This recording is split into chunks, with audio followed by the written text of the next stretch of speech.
Jornada Missão de Vida realiza peregrinação à Terra Santa. Estivemos em Belém, região de autonomia palestina. Visitamos a Igreja da Natividade, a mais antiga do mundo, onde Jesus Cristo nasceu. Jornada Missão de Vida chega a Belém pela parte antiga da cidade, que atualmente pertence à Palestina. É o dia onde a gente vem ao lugar onde Jesus nasceu, né? A gente entra através da Igreja da Natividade, a igreja mais antiga do mundo, e descemos até a gruta. A Igreja da Natividade é a mais antiga do mundo. O templo foi construído por volta de 326 sobre a gruta onde nasceu o menino Deus. Foi ordenado um recenseamento, Maria estava grávida, José trouxe, porque José era da cidade de Davi, a cidade de Davi é Belém, vieram para fazer o recenseamento e o menino Jesus aqui nasceu. Certamente vieram a pé, né? Vinham sempre, né, normalmente em caravanas, né? Mas certamente veio a pé de lá aqui, né, os 160 quilômetros que separa Belém de Nazaré. As colunas são da época das cruzadas. A decoração da igreja guarda particularidades. Padres que cuidam desses lugares e tem vários ritos, como você viu. E também a gente, os católicos que moram aqui, a gente são soldados da igreja. A gente, como fala, esse é o cartório da gente. Essa igreja que marcou o lugar em cima do estábulo do nascimento de Jesus. Peregrinos da paróquia Sagrado Coração de Jesus participam da missa na capela de Santa Helena, na Igreja da Natividade. E agora a gente ali na Natividade, vendo todo o sofrimento de Maria, de José e a família ali toda, para cuidar da gente, como tem cuidado. E eu só estou aqui hoje porque a Virgem Maria ficou cuidando da minha mãe e do meu pai. A visita à Gruta da Natividade é um momento de expectativa e muita emoção para os peregrinos que têm a oportunidade de conhecer o local do nascimento de Jesus. É esse o lugar em que nós vemos, né, Jesus nascer, né, num lugar que não tinha nada, né, senão o gado, o rebanho que ali ficava por ocasião da chegada do Salvador. Bendizer, adorar, estamos aqui, Senhor. A poucos quilômetros de Belém, o anjo Gabriel anunciava o nascimento do Salvador. Não anunciava aos poderosos, mas sim aos pastores, camponeses, gente simples. O campo onde os pastores ouviram o anúncio do nascimento de Jesus está ao lado da cidade de Belém, local do nascimento de nosso Salvador. Aqui existia a população há 2000 anos antes de Cristo. No momento do nascimento de Jesus Cristo, há o anúncio aos pastores, que eram pessoas simples. A gente estamos debaixo do anjo do céu, esse é o anjo Gabriel, essa igreja é do nome dele, e esse anjo, minha irmã, que anunciou pastores do grande recado, que hoje nasceu em Belém, que era longe da gente 2 quilômetros, o nascimento do Salvador Jesus Cristo. A gruta no Campo dos Pastores tem missas em diversas línguas. A gruta é um local que neste período de calor nos protege das altas temperaturas e vai proteger os peregrinos nos meses de inverno a partir de novembro, quando chega a nevar. A festa de Natal na Terra Santa tem a tradição de começar aqui, nestes Campos dos Pastores, antes mesmo da Igreja da Natividade. A igreja que representa o anúncio aos pastores foi idealizada pelo arquiteto italiano do século XIX e XX, Antonio Barluzzi. José é palestino católico, fala português e trabalha como guia na região de Belém. Belém pertence à Palestina, ou seja, aqui atualmente moram árabes, cristãos e muçulmanos. A gente também é feliz com esses povos todos, do Brasil, de vários lugares que vêm aqui, essa não é a capital da gente. Já na cidade de Belém, caminhando poucos metros após a Igreja da Natividade, conhecemos a igreja que representa os primeiros dias da vida de Jesus. O quadro de Maria amamentando o Filho de Deus é ponto intenso de peregrinação. A imagem é obra do IV século, presente na apelidada Gruta do Leite. É onde Nossa Senhora estava amamentando Jesus e pingou leite. E toda aquela pedras ali da gruta ficaram brancas, da cor do leite. Tanto que é o único lugar aqui na Terra Santa que tem aquela pedra branca. Jornada Missão de Vida destacando tradição e religiosidade na Terra Santa. Maria, grávida de Jesus, visita sua prima Isabel, que estava grávida de João Batista. O encontro de Maria com Isabel acontece em região montanhosa, onde hoje muitos rezam e cantam Magnífica. A Igreja da Visitação em Jerusalém lembra quando Maria visita sua prima Isabel. O Magnífica está escrito em vários idiomas nestas placas na parede. Maria estava grávida de Nosso Senhor. Isabel estava grávida de João Batista. E em louvor a Deus, Maria louva a Deus justamente dizendo: a minha alma engrandece o Senhor, se alegra o meu espírito em Deus, meu Salvador, porque Ele viu a pequenez de sua serva, desde agora as gerações vão te chamar-me de bendita, que é justamente o hino do Magnífica. Senhor fez em mim maravilhas, santo é o seu nome. A igreja, com 2 andares, tem figuras que relembram essa passagem. Quando Maria estava com aproximadamente 3 meses de gravidez, ela subiu por aqui. Hoje são escadas, na época era uma colina. Maria veio visitar sua prima Isabel, que estava com aproximadamente 6 meses de gravidez. O Evangelho de São Lucas fala: Maria dirigiu-se apressadamente a uma região montanhosa, né? E chegou à casa de Zacarias, cumprimentou sua prima Isabel. No momento que ela cumprimenta sua prima Isabel, ela fica cheia do Espírito Santo. Isabel justamente nos oferece a primeira parte da Ave Maria, quando Isabel diz: bendita és tu entre as mulheres e bendito é o fruto do teu ventre, como eu posso merecer que a mãe do meu Senhor me venha visitar? A fonte onde Maria buscou água para levar a prima Isabel está preservada. Maria, a prima, veio visitá-la, passou lá embaixo na fonte, provavelmente ajudou a carregar a água, que estava um pouco menos grávida que a prima, e subiu para cá, para esse lugar onde Isabel esteve. O Senhor fez em mim maravilhas, santo é o seu nome. Manifestou o poder de seu braço. A presença da Mãe Maria permeia as regiões sagradas da Terra Santa. A igreja onde Nossa Senhora sobe aos céus é destaque em nossa jornada Missão de Vida. A jornada Missão de Vida e os peregrinos brasileiros do Sagrado Coração de Jesus conhecem o cenáculo, local onde Jesus realizou a última ceia com os discípulos.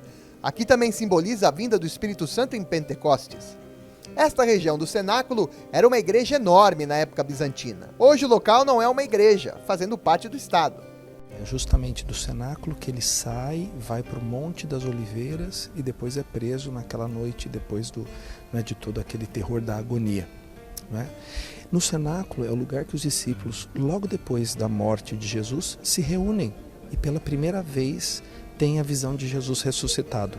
Uma semana depois, 8 dias depois, novamente Jesus encontra eles naquele lugar, não é? Quando Tomé então está presente. E depois é justamente no cenáculo que os discípulos estão reunidos em oração e o Espírito Santo vem como línguas de fogo, de onde então eles começam a anunciar, e a gente diz que de fato foi o dia que a igreja nasceu. A igreja da Assunção de Nossa Senhora está próxima ao cenáculo também no Monte Sião. O templo representa a Mãe do Salvador, que já contempla a glória do céu. Estivemos na igreja da Dormição de Nossa Senhora, da Assunção de Nossa Senhora, quando Maria é elevada aos céus. A igreja da Assunção de Maria possui 6 altares laterais e no subsolo a imagem de Santa Maria com Jesus no teto e mulheres de destaque nas passagens bíblicas. O túmulo do rei Davi é outro local santo no Monte Sião. Davi foi quem congregou as 12 tribos em um só povo. Aqui a visitação é dividida em mulheres num espaço e homens no outro, para simbolizar que o culto divino não pode ser tentado pela fraqueza da carne. E ali, junto do cenáculo, praticamente está o túmulo do rei Davi, né? Se celebra, se diz que tradicionalmente é o túmulo do rei Davi, que é o que marca justamente o Monte de Sião. Espírito, Espírito, que desce como fogo, vem como em Pentecostes e enche-me de novo. Jesus, antes de entrar em Jerusalém, realiza o milagre da ressurreição de seu amigo Lázaro. Betânia é o local onde Jesus, a caminho de Jerusalém, ressuscita Lázaro. Aqui é o local provável da ressurreição de Lázaro. Provavelmente era um sepulcro na região de Betânia na época de Jesus. Lázaro era amigo de Cristo. Betânia fica no começo ou no final do deserto, perto de Jerusalém, e Jesus passa por cá, fica na casa de Marta, Maria e Lázaro, e de cá já vai entrar em Jerusalém no domingo de Ramos. Então, se a gente quer ver uma cronologia simbólica, ele vem do deserto onde passa esse momento que tem que passar para chegar no lugar que vai ser o começo da última semana da vida física dele, antes da ressurreição. A igreja que relembra a ressurreição de Lázaro foi idealizada pelo italiano Antonio Barluzzi. O templo destaca o milagre da ressurreição ainda aqui na Terra, sinal de que para Jesus Cristo nada é impossível. E para nós o grande significado é que a ressurreição de Lázaro mostra que antecipadamente nós cremos no Senhor, porque o Senhor diz claramente lá, né? Quem crê em mim, ainda que esteja morto, viverá, e todo aquele que vive e crê em mim não morrerá jamais. Essa igreja representa justamente essa passagem do Evangelho da ressurreição de Lázaro. E curioso que Jesus Cristo, ao dizer aos apóstolos sobre a morte de Lázaro, Jesus inicialmente não usa o termo morte, mas sim diz aos apóstolos que Lázaro está dormindo. Os apóstolos não entendem, e aí Jesus Cristo diz, Lázaro faleceu. E depois Jesus Cristo vai ressuscitar o amigo Lázaro. A morte é um adormecimento, porque de fato aquele que crê em Deus não tem uma morte definitiva, né? O que nós cremos justamente é que teremos uma vida em definitivo. Betânia pertence atualmente à região da Autoridade Palestina. Como é que está sendo para você a visita? Está sendo muito, muito proveitosa. Jesus realizava milagres para que todos vissem sinais de que Deus se fez humano e habita entre nós. Outro exemplo do milagre divino por meio de Jesus é a passagem do paralítico na piscina de Betesda, na região de Jerusalém. Na época de Cristo, as cidades eram cercadas por muralhas. Jesus entrou pela porta das ovelhas, ou seja, uma porta que a gente entrou há pouco aqui. Quando ele entra pela porta das ovelhas, ele vem justamente nessa piscina, que é a piscina de Betesda, também chamada piscina probática. Aqui em Betesda, na época de Jesus, havia piscinas com águas medicinais. É neste local que Jesus realiza o milagre. Nessa piscina, quer dizer, eram grandes piscinas que tinham aqui, não é? Normalmente ficava cheio de enfermos, doentes, né? Acreditava-se que um anjo mexia as águas e quando o anjo mexia a água, o primeiro que entrasse ficaria curado, né? Então estava aquele homem, né? Coxo, e à beira da piscina, e ele fala com Jesus, né? Jesus conversa com ele, ele fala com Jesus, Senhor, não tem ninguém que me coloque na água quando a piscina, né, se move, quando a água se movimenta. E quando ele reclama com Jesus, Jesus ordena para ele, pega a tua cama e vai para a tua casa, pega a tua cama e anda. Piscinas probáticas de Betesda, Betesda em hebraico, Bet Hesda, o lugar da misericórdia, era o lugar onde lavava-se os animais antes de levar para ser sacrificados, e já é um lugar que tinha umas características de cura, umas características de saúde, já na época antes de Jesus. Pega a tua cama e anda. E é justamente, quer dizer, a relação que tem é Cristo, na realidade, Ele é verdadeiramente a vida. Não mais, né, um lugar, não mais uma coisa, não mais um objeto, mas Ele mesmo é a vida que é devolvida àquele coxo. O complexo está localizado no início da Via Dolorosa, onde os cristãos lembram o sofrimento de Cristo. Pecadores, agora e na hora de nossa morte. Amém. Jesus deu sinais, pregou a paz, mostrou ser o caminho, a verdade e a vida, mas nem todos o seguiram e acreditaram. Mesmo assim, o olhar de Jesus foi sempre de misericórdia. Um dos locais na Terra Santa que lembra o sofrimento de Cristo é a igreja de São Pedro em Galincanto, que significa o galo cantou. É onde Pedro nega Cristo por 3 vezes. E uma coisa importantíssima para a nossa vida, porque diz que nesse momento em que o galo cantou e que Pedro negou Jesus, Jesus olha para Pedro. E olha para Pedro com um olhar de misericórdia. De fato é para que nós também saibamos reconhecer. O Senhor também nos olha com um olhar de misericórdia, apesar de todas as nossas faltas e pecados. O local também recorda onde Cristo ficou preso, na casa do sumo sacerdote Caifás. Esta escada é da época de Jesus.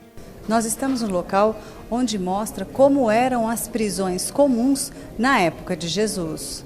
É onde de fato o sumo sacerdote rasga as vestes, a gente vê, não é, quando escuta dizer que ele é o Messias, né? Porque Jesus fala a palavra eu sou. Então manda aprisionar, Jesus é aprisionado justamente no palácio de Caifás, né, na casa dele, porque o Caifás, que era um sumo sacerdote, também tinha poder de juiz. Cristo ficou preso em uma cisterna, local ainda pior onde os outros presos ficavam. Mesmo que a prisão não é uma coisa agradável, ele até recebe uma prisão pior do que os outros. Se todos os outros estão numa prisão, ele é levado a um sofrimento até maior na cisterna. Grupo de peregrinos do Brasil tem a oportunidade de participar de missa nesta igreja e lembrar da importância da misericórdia. É maravilhoso demais, é uma coisa, coração, a emoção vai a mil. É alguma coisa muito que te toca profundamente, principalmente para quem acredita. Espírito, me desce como fogo. Jesus foi julgado, flagelado, morto e ressurgiu dos mortos. A cruz da morte, que por Jesus se transformou em vida. Nós, pecadores, agora e na hora de nossa morte. Amém. Jornada Missão de Vida percorre o sofrimento de Jesus, do julgamento, flagelação, a caminho da crucificação, morte e ressurreição. A equipe peregrina entra pela Porta de Leão em Jerusalém.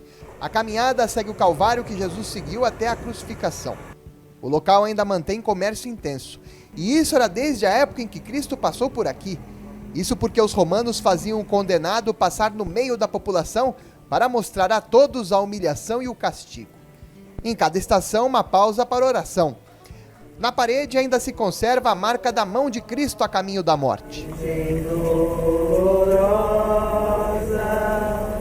Neste local, Jesus, carregando a cruz, se encontra com a Mãe Maria. Nesta outra estação, a coroa de espinhos colocada pelos incrédulos da vinda do Deus humano. A procissão segue em profunda reflexão até a Igreja do Santo Sepulcro. Então esse é um dos lugares realmente que a gente afirma com quase 100% de certeza. Mesmo porque o monte em que se encontra o sepulcro aqui, de fato era um jardim, bem ao lado você vê o monte que era o Monte da Caveira, o Monte do Crânio, que era o chamado Gólgota, o lugar da crucificação. Então há uma probabilidade muito grande que de fato aqui estivesse sim a cruz de Nosso Senhor, a cruz dele e também o sepulcro onde ele foi sepultado e onde depois os discípulos vieram de madrugada. Maria Madalena vem naquele dia, os discípulos depois vêm também conferir e de fato encontram o sepulcro vazio e o Senhor não está ali, encontram o sudário, os panos que tinham envolvido o corpo do Senhor. E o Santo Sepulcro, a gente sabe porque já na época de Constantino e Helena foi construído lá por coisas que eles acharam e vemos que teve lá todo tipo de túmulos e de sepulcros. Então, tudo isso, juntando a arqueologia, juntando a Bíblia, faz que esse seja o lugar reconhecido. A igreja hoje recebe peregrinos cristãos de diversas partes do mundo. E o complexo da Igreja do Santo Sepulcro possui diversas capelas. Em cada capela, missas, celebrações em diversos ritos. Nós, por exemplo, participamos nesse local, pertence aos franciscanos, e o rito conhecido pelo mundo ocidental. Caminhar pela Via Sacra, terminando no Santo Sepulcro, é um renovar das esperanças e da alegria da fé cristã, nos impulsionando por ele a multiplicar gestos de amor.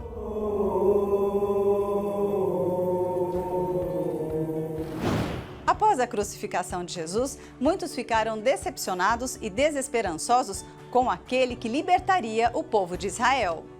Mas Jesus se mostra presente não de forma grandiosa, mas sim simples, fiel às Escrituras e no coração daquele que tem fé. Assim foi com os discípulos de Emaús. Emaús fica próximo a Jerusalém. Na antiguidade era conhecida como a cidade com fontes de água quente. É neste local que Jesus encontra seus discípulos no caminho, abençoa e parte o pão. E eles estavam voltando de Jerusalém após o acontecimento da crucificação. A tristeza é tamanha porque eles estão decepcionados por Jesus ter sido crucificado, sendo que eles acreditavam que Jesus seria aquele que iria libertar Israel. Mas não aconteceu, eles estão decepcionados, tristes, voltando pelo caminho. Jesus coloca no meio deles e eles estão como que cegos. E a gente começa a perceber. Na realidade, o Evangelho tem muito a nos dizer, né? A nossa cegueira é muitas vezes produzida por essa falta de confiança na própria palavra. Peregrinos do Brasil participam da missa campal nas ruínas da Igreja Bizantina, construída entre os séculos V e VI. Aqui uma vila romana, acharam até provas como grutas de sepulcro que temos aqui. E na época bizantina construíram aqui uma igreja muito grande. Depois teve 2 etapas de igreja bizantina e na época dos cruzados teve uma segunda igreja, mas essa foi totalmente destruída depois. E quando vieram fazer aqui as escavações, acharam a igreja que a gente fez agora a missa, uma igreja bizantina do século V ou VI provavelmente. Andar onde Jesus andou, passar onde Jesus passou, como aquela música, é maravilhoso.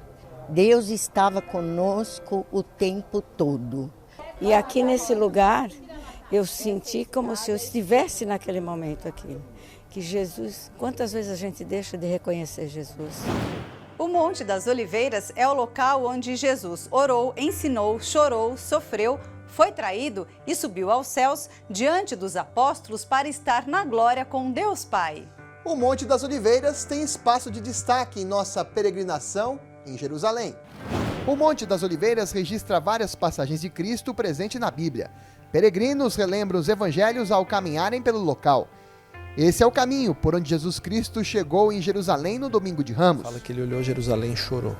Chorou porque, na realidade, não viram, os habitantes não foram capazes de perceber a coisa mais importante. Estavam lá com todos os rituais do templo, não é, com todas as minúcias da lei, a interpretação da lei, mas não viram a presença de Deus. A igreja Dominus Flevit relembra o local onde o Senhor chorou ao ver Jerusalém. Na igreja do Pai Nosso, a oração que Cristo nos ensinou está escrita em diferentes idiomas para lembrar que os ensinamentos são para todos. Guai nossas ofensas. A gruta onde Judas traiu Jesus também está no Monte das Oliveiras. A Basílica da Agonia indica o local onde Jesus sentia a proximidade da morte e orava no Jardim das Oliveiras. Tanto a gruta como a igreja representam o lugar da traição, o lugar onde Jesus vai orar 3 vezes, onde vai chorar sangue, onde Judas finalmente vai beijá-lo para ele ser levado pelos romanos. A Capela da Ascensão, quando Jesus, crucificado e ressuscitado, sobe ao céu diante dos apóstolos, fica no lugar mais alto do Monte das Oliveiras. Quando ele sobe aos céus, ele deixa para os discípulos, a mensagem falando, que eles seriam testemunhas, nós, os discípulos, seríamos testemunhas dele por toda a terra. Então a gente está justamente no lugar em que o Senhor subiu aos céus e que é dito o lugar da ascensão. Meu Pai do céu, meu Pai do céu, eu quase me esqueci que o teu amor vela por mim. Você acompanhou o segundo especial Jornada Missão de Vida na Terra Santa. Nós viajamos a convite da Praxis Viagens. Participamos de missas e orações em locais que marcam os milagres e ensinamentos de Jesus Cristo. Cada canção, ensinamento, partilha marcaram dias especiais nessa peregrinação. Rede Vida, multiplique gestos de amor. E do Filho, em nome do Espírito Santo, estamos aqui. Em nome do Pai, em nome do Filho, em nome do Espírito Santo, estamos aqui.